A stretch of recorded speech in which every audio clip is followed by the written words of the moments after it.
I expressed an interest this summer, and my wife gave me this trip as a Christmas present. It's a sad event, but it shouldn't be forgotten.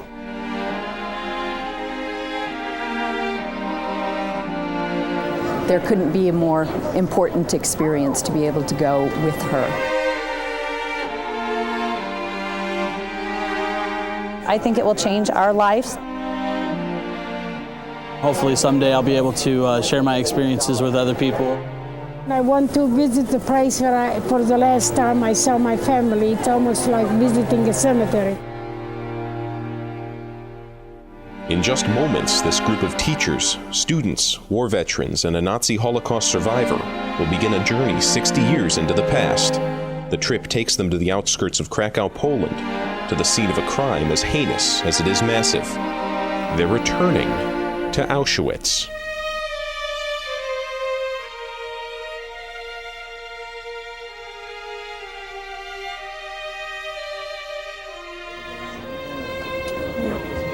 Right there is a barrack that I used to. Eva Kor has been here before, 9 times in fact.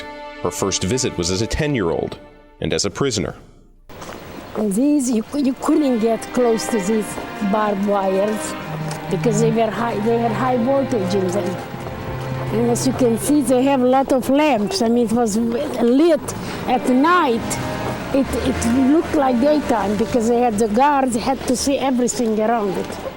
Auschwitz is divided into 2 camps, the original built before World War II, and a second known as Birkenau, or Auschwitz II. This camp was built during the war, mostly by a slave labor force, and it was here in Birkenau where Eva and her family were brought in the early 1940s. But I knew that everything I was doing here then might help me survive or might get me in trouble and I would be dead. It was supposed to be like a small city, capable of holding 100,000 people. But it wasn't meant to be a place to live, as the Nazi architects built death and suffering into their construction. Lice and rats were everywhere. In the winter like this, I had shoes with holes in them and no socks. And we had one dress, no underwear, no coats, no nothing. 60 years after Eva's liberation, the weather was the same, but the group wasn't worried about their frozen feet or the slick ground. They were fixed on Eva, as she told the story of her first experience in the Nazi death camp. Dogs are barking, Nazis are yelling orders, there are lights everywhere. I looked around and I thought, where is my mom, my dad, and my 2 older sisters? And I tried to look for them, I couldn't find them. At that moment, another SS came, pulled my mother to the right. We were pulled to the left. And as I looked back, I saw my mother's arms stretched out in despair. And that's the last time I saw her. 10-year-old Eva and her twin sister Miriam had been ripped away from their family. Eva and Miriam would become part of Nazi doctor Joseph Mengele's twin experiments, Eva being the control and Miriam the guinea pig. The rest of the family was sent to death in the Nazi gas chamber. It was a lot to take in, but the group from the heart of the Midwest was beginning to understand Auschwitz. This is most definitely the most intense experience I've ever had in visiting a concentration camp. And I'm going to step away now. This is the conditions that they lived in, especially in the wintertime when temperatures were below freezing, snow falling. I mean, I have the luxury of standing here and fully clothed with a coat on.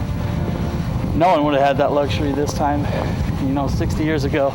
60 years ago, this is where Eva Kor slept. It was a human shelf, not a bed. 3 slabs, one on top of the other. No mattress, no blanket, no heat. Sometimes as many as 7 other people would share this sleeping space. It was all part of the Nazi construction, as the close quarters helped spread disease and ultimately death. It's just a very emotional experience,